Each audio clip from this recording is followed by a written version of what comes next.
नमस्ते दोस्तों, आप देख रहे हैं हिंदी न्यूज ऑफिशियल चैनल। यहाँ पर आपको मिलेंगी हर दिन की ताजा हिंदी खबरें, सबसे तेज और सबसे सटीक।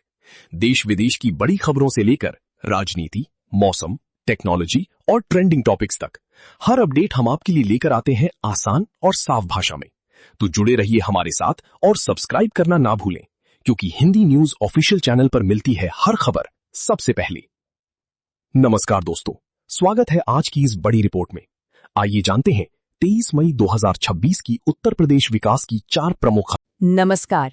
आज के इस विशेष विश्लेषण में हम उन हाई लेवल इंफ्रास्ट्रक्चर और एंटरप्राइज डेटा पर सीधी बात करेंगे जो उत्तर प्रदेश के भविष्य की तस्वीर बदल रहे हैं।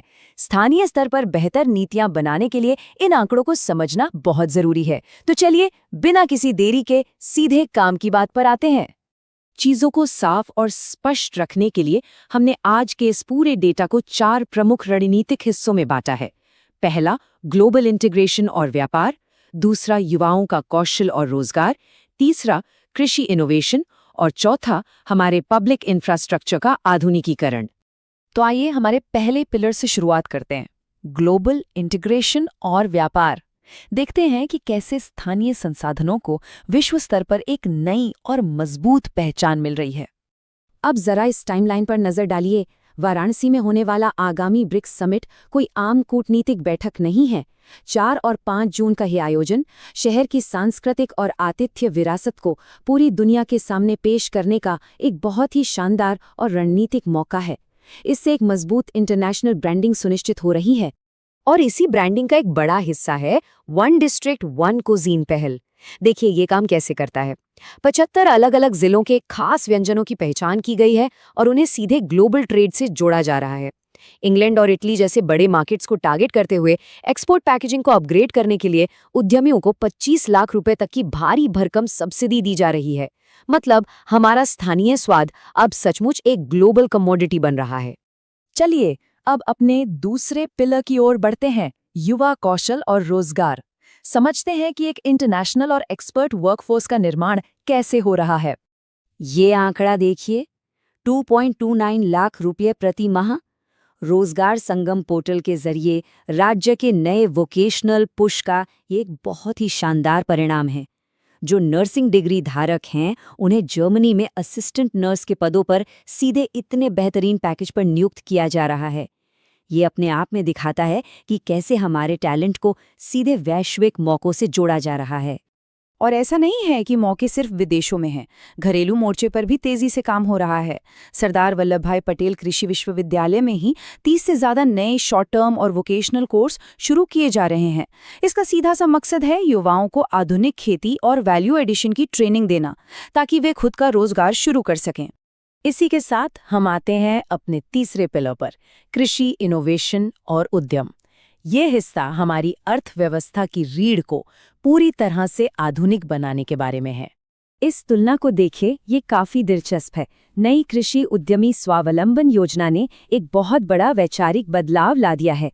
अब एक कृषि ग्रेजुएट सिर्फ जॉब मार्केट या खुद के पैसों से खरीदी गई मशीनरी पर निर्भर नहीं है। सरकार उन्हें जानबूझकर एग्री एंटरप्रेन्योर बना रही है। इसके लिए उन्हें मुफ्त लाइसेंस और 5 लाख रुपए तक का बिल्कुल ब्याज मुफ्त लोन दिया जा रहा है। सोचिए, ये जॉब सीकर को सीधा बिजनेस ओनर बनाने का कितना बड़ा कदम है। इसके साथ ही किसानों की लंबे समय से चली आ रही एक बड़ी मांग को भी पूरा किया जा रहा है। पश्चिमी यूपी में एक नए और पूरी तरह से समर्पित गन्ना विश्वविद्यालय की स्थापना को मंजूरी मिल गई है। ये संस्थान पूरी तरह से उच्च उपज वाली और रोग मुक्त गन्ने की नई प्रजातियां विकसित करने पर फोकस करेगा।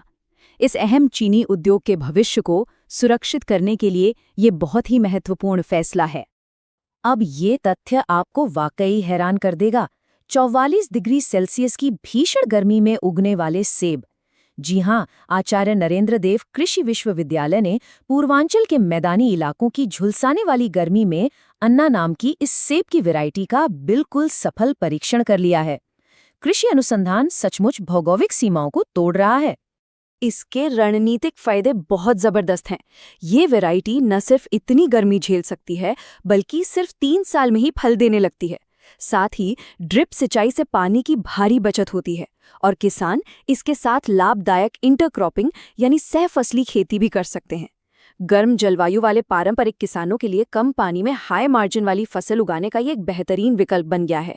और अब हम अपने चौथे और आखिरी पिलर पर आते हैं, सार्वजनिक इंफ्रास्ट्रक्चर का आधुनिकीकरण, यानी वो मजबूत भौतिक नींव जो इन सभी विकास कार्यों को जमीन पर उतारेगी। 315 करोड़ रुपए स्वास्थ्य सेवा के बुनियादी ढांचे में ये एक बहुत ही बड़ा पूंजीगत निवेश है। इस भारी भरकम फंड का इस्तेमाल वाराणसी के मंडलीय चिकित्सालय को एक हाईटेक सुपर मल्टी स्पेशलिटी सुविधा में बदलने के लिए किया जा रहा है। इस बड़े अपग्रेड में जो सबसे बड़ी नीतिगत सफलता है वो ये है कि इस पूरे निर्माण कार्य के दौरान ओपीडी सेवाएं बिल्कुल सुचारू रूप से चलती रहेंगी। मतलब बीएचयू स्तर की आधुनिक सुविधाओं का काम भी चलता रहेगा और 10 से ज्यादा पूर्वांचल जिलों के जो मरीज यहाँ आते हैं उनकी रोजाना की स्वास्थ्य सेवाओं से कोई समझौता भी नहीं किया जाएगा। ये वाकई कमाल का मैनेजमेंट है। हेल्थ केयर के अलावा शिक्षा की नींव को भी तकनीकी रूप से मजबूत किया जा रहा है। हाल ही में नोएडा में हुई यूपी CSR राउंड टेबल इसका एक बेहतरीन उदाहरण है, जहां फ्यूचर रेडी एजुकेशन की थीम पर इन्वेस्ट यूपी के साथ 100 से ज्यादा कॉरपोरेट और NGO एक साथ आए हैं ताकि बेसिक और माध्यमिक शिक्षा के इंफ्रास्ट्रक्चर को पूरी तरह से आधुनिक और भविष्य के लिए तैयार किया जा सके। तो आज के इस विश्लेषण के अंत में मैं आप सभी के लिए एक बहुत ही महत्वपूर्ण सवाल छोड़ना चाहता हूं। राज्य स्तर पर चल रही इन विशाल रणनीतियों और पहलों का लाभ उठाकर आप अपने स्थानीय जिलों में बुनियादी ढांचे और आर्थिक विकास को कैसे गति दे सकते हैं? क्योंकि इन बड़े आंकड़ों और जानकारियों को जमीनी स्तर पर नीतियों में बदलना ही हमारे भविष्य की असली कुंजी है। इस चर्चा में शामिल होने के लिए आप सभी का बहुत बहुत धन्यवाद। वीडियो देखने के लिए धन्यवाद। ऐसी ही उत्तर प्रदेश और देश की बड़ी खबरों के लिए हमारे चैनल को सब्सक्राइब जरूर करें। वीडियो को लाइक करें, शेयर करें और बेल आइकन दबाना ना भूलें ताकि हर बड़ी अपडेट आप तक सबसे पहले पहुंचे। धन्यवाद।